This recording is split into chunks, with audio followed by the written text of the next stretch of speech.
Jujur saja, saya semakin bertanya-tanya, ada apa di balik ngototnya mantan penyidik senior KPK Novel Baswedan yang tetap ingin berada di dalam KPK? Apakah ada sesuatu yang takut terbongkar?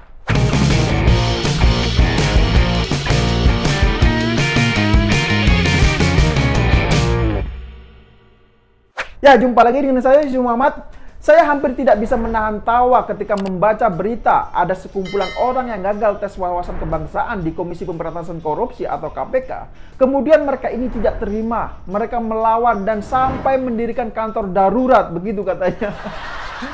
Nah, jadi mereka ini adalah 56 orang pegawai KPK yang tidak lolos atau tidak memenuhi syarat saat tes wawasan kebangsaan atau TWK. Nah, rencananya mereka ini akan dipecat dari KPK pada tanggal 30 September 2021. Sebenarnya mereka ini sih awalnya akan dipecat pada tanggal 30 November. Tapi kemudian ini dipercepat menjadi tanggal 30 September 2021. Jadi kalau menurut saya ya wajar lah mereka sekarang panik, ya kan? Nah, dari 56 orang yang akan dipecat, salah satunya itu adalah Novel Baswedan, mantan penyidik senior di KPK. Dia ini ngebet sekali ingin tetap dilantik menjadi pegawai ASN di KPK. Walau dia ini tidak memenuhi syarat atau tidak lolos saat tes TWK di KPK. Lah ini gimana ceritanya? Tidak lolos kok maksa tetap ingin dilantik, gimana ceritanya, bos? Padahal ya kita semua juga sudah tahu sebelumnya Novel ini kan mengatakan akan mundur dari KPK. Katanya, saya memang sejujurnya beberapa waktu yang lalu sudah ingin mundur, begitu katanya. Nah, tapi giliran sekarang mau dipecat dari KPK, kok malah tidak terima dan bikin KPK tandingan. Nah, ini gimana ceritanya? Nah, melihat situasi dan kondisi seperti ini, kan jadinya mirip kayak kita sedang pacaran misalnya. Terus ketika ada masalah, pacar kita ngancam mau mutusin kita. Nah, giliran sudah putus beneran, dianya ini malah tidak terima. Malah nangis-nangis minta balikan lagi sama kita. Nah, tapi memang lucu juga sih seorang Novel Baswedan dan kawan-kawannya ini. Tahu tidak, dulu Kahiyang Ayu, putri Presiden Jokowi, itu juga pernah tidak lolos tes seleksi masuk pegawai negeri sipil atau ASN. Nah, meski begitu, Kahiyang Ayu tidak pernah meminta bapaknya yang seorang presiden untuk mengangkat dia atau meloloskan dia untuk menjadi pegawai ASN. Padahal, kalau menurut saya, itu bisa saja terjadi dan itu sangat-sangat mungkin, sangat bisa dilakukan oleh seorang Kahiyang Ayu kalau dia mau. Tapi kan keluarga Jokowi ini bukan tipe orang seperti itu. Nah, harusnya Novel Baswedan ini dan 56 orang pegawai KPK yang tidak lolos seleksi, mereka bisa belajar dari seorang Kahiyang Ayu, anak dari Presiden RI. Jadi bukan malah memaksa presiden dan ngotot agar tetap bisa dilantik menjadi ASN.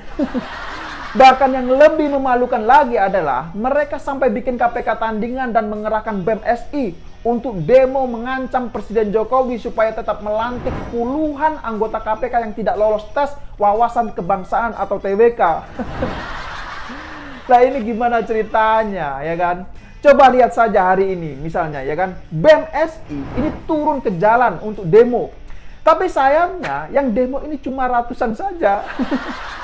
Jujur saja, saya melihat situasi dan kondisi seperti ini, malah saya kasihan sama mereka.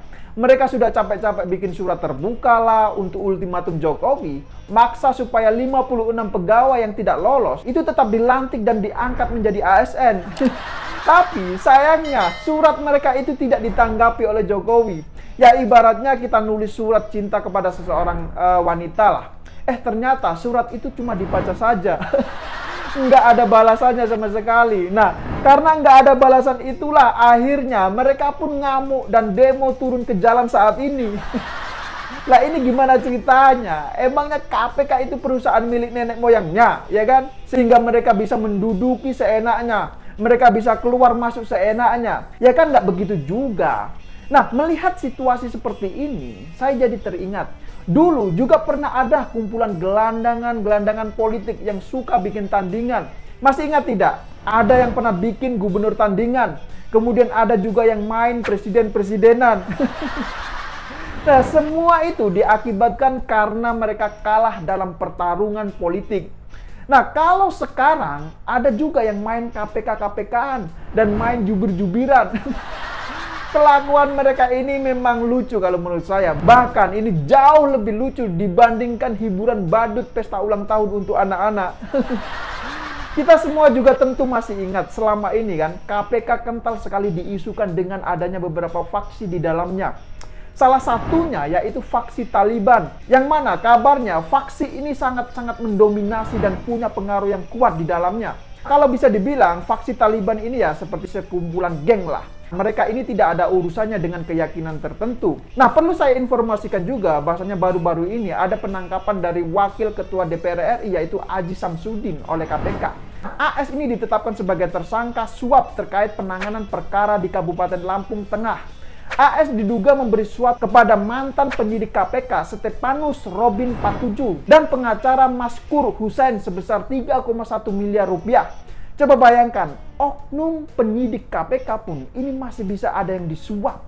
Dan kasus itu bermula sejak 2020.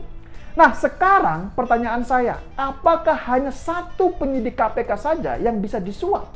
Tentu tidak ada yang bisa berani untuk menjamin hal itu. Dan perlu dicatat juga bahwasanya ini baru sedikit kebusukan mantan penyidik KPK yang dibongkar oleh ketua KPK baru yaitu Firly Bahuri saat ini. Nah, pertanyaan saya, adakah kebusukan mantan oknum penyidik KPK lainnya? Jawabannya tentu hanya waktu yang bisa membuktikan semua itu. Jujur saja, saya semakin bertanya-tanya, ada apa di balik ngototnya mantan penyidik senior KPK Novel Baswedan yang tetap ingin berada di dalam KPK? Apakah ada sesuatu yang takut terbongkar? Ya, mungkin penonton di channel 2045 TV ini ada yang tahu jawabannya. Ya, silakan berikan komentar di bawah. Nah, sebelum saya akhiri opini Okedum kali ini, saya tentu punya harapan besar kepada KPK. Dengan dipecatnya Novel Baswedan, KPK ke depan nanti harus bisa menggarap kasus-kasus besar. Ya, setidaknya KPK bisa mengembalikan aset dan uang negara hasil dari rampokan para maling yang lebih besar. Jangan cuma puluhan juta saja atau cuma ratusan juta saja. Masa ya KPK ini kalah dengan Kejagung yang bisa mengembalikan uang negara ini hingga 15,8 triliun rupiah pada periode 2021 ini. Sedangkan kalau kita lihat KPK ini hanya bisa mengembalikan 171,9 miliar rupiah saja. Nah, padahal kalau dilihat dari sisi anggaran, KPK ini kan jauh lebih besar anggarannya jika dibandingkan dengan Kejaksaan Agung. Jadi ya sudah seharusnya lah KPK ini bisa lebih fokus pada pengembalian aset dan uang negara. Coba mulai usutlah kasus kelebihan bayar yang mencapai hingga triliunan rupiah itu. Bukan hanya kasus kelebihan bayar, tetapi juga kasus Formula E misalnya. Dan lain-lain, itu kan sangat besar sekali nilainya. Ya kan? Betul kan? Ya, saya kira demikian opini singkat Okedum kali ini. Pesan saya sih tetap dukung pemberantasan korupsi. Dan jangan lupa terus jaga NKRI. Ya, saya pikir itu. Terima kasih sudah menonton dan sampai jumpa di episode Okedum selanjutnya.